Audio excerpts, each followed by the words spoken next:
Ang mabuting balita ng Panginoon ayon kay San Mateo. Nang dumating si Jesus sa bayan ng Cesarea ng Filipos, tinanong niya ang kanyang mga alagad, sino raw ang anak ng tao ayon sa mga tao? At sumagot sila, ang sabi po ng ilan, kayo si Juan na tagapagbautismo. Sabi po naman ng iba, kayo si Elias.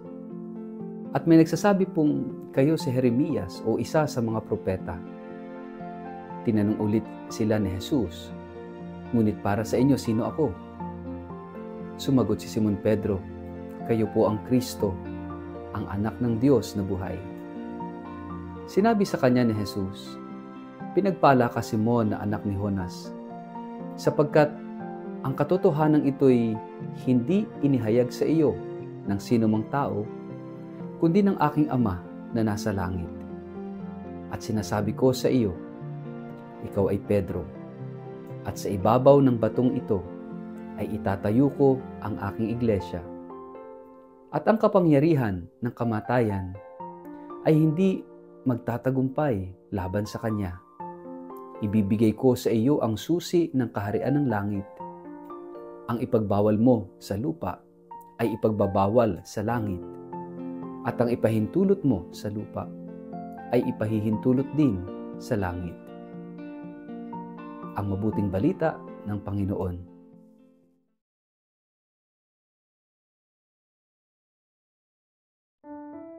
Mapagpalang araw sa inyong lahat. Welcome sa ating Gospel in a Nutshell. Mga kapatid, sa Ebanghelyo ngayon ng kapistahan ni San Pedro at San Pablo, narinig natin ang isa sa pinakamahalagang pag-uusap ni Jesus sa kanyang mga alagad. Sino ako? Ayon sa sinasabi ng mga tao. At higit pa, ngunit para sa inyo, sino ako? Hindi ito simpleng tanong. Ito ay tanong ng pagkilala, tanong ng puso, tanong ng pananampalataya. At si Simon Pedro sa pamamagitan ng biyaya ay sumagot, ikaw ang Kristo, ang anak ng Diyos na buhay.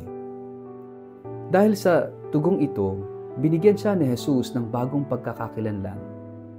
Ikaw ay Pedro, at sa ibabaw ng batong ito ay itatayo ko ang aking simbahan. Si Pedro ay kilalang impulsibo, matapang, ngunit madalas din magkamali. Siya rin ang tumangging kilalanin si Jesus ng 3 beses.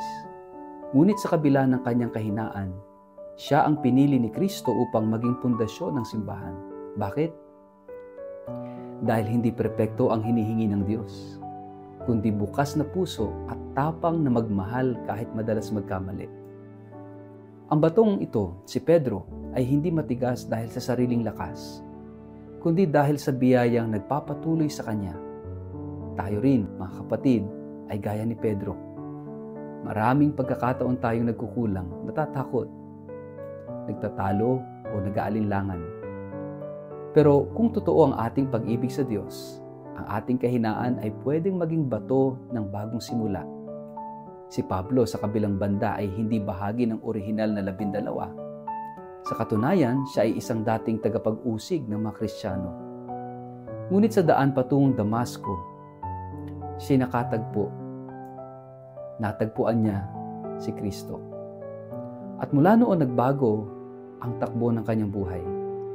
Kung si Pedro ay itinayo sa pananampalataya, si Pablo naman ay itinulak ng pag-ibig upang ipalaganap ang ebanghelyo sa mga hintil. Si Pablo ay paalala na walang huli para sa pagbabago. Na ang kahapon mong puno ng galit ay pwedeng maging bukas ng biyaya. Kapag hinayaan mong abutin ka ni Kristo, sa parehong buhay ni Pedro at Pablo, makikita natin na ang tunay na pananampalataya ay hindi lamang personal, ito ay misyon. Ang pagkilala kay Jesus bilang anak ng Diyos ay hindi nagtatapos sa ating bibig, kundi nagsisimula sa buhay. Si Pedro naging pundasyon ng simbahan. Si Pablo naging apostol ng mga hintil. Pareho silang namatay bilang martir. Hindi dahil natalo sila, kundi dahil tinapos nila ang laban ng may pananampalataya at pag-ibig. Mga kapatid, naririnig pa rin natin ngayon ang tanong ni Jesus. Ngunit para sa inyo, sino ako? Hindi sapat na kilala natin si Jesus ayon sa turo ng iba. Ang tanong, sino siya sa iyo? Sa gitna ng iyong pagod, problema o pangarap, sino siya sa puso mo? At kapag sumagot ka na, handa ka na rin bang marinig ang kanyang sagot sa iyo? Kung ganyan ang pagkilala mo sa akin, ito ngayon ang misyon mo. Tulad ni na San Pedro at San Pablo, handa ba akong hayaang baguhin ng Diyos ang aking kahinaan at gamitin ito bilang saksi sa kanyang pag-ibig? Panawagan ng Diyos sa akin ngayon sa gitna ng aking pagiging alagad niya. Manalangin po tayo. Sa ngalan ng Ama at ng Anak at ng Espiritu Santo. Amen. Panginoon, Ikaw ang Kristo, ang anak ng Diyos na buhay. Tulad ni na Pedro at Pablo, gamitin mo ang aking puso kahit ito'y mahina. Gamitin mo ang aking buhay kahit ito'y lagi nagkukulang. Itayo mo ako sa iyong katotohanan at itulak mo sa misyon ng pag-ibig at sakripisyo. Huwag mo akong hayaang manatiling tagasunod lamang, gawin mo akong tunay na alagad. San Pedro at San Pablo, ipanalangin mo kami. Amen. Pagpalain kayo't ingatan ng makapangyarihang Diyos, Ama, Anak at Espiritu Santo. Amen.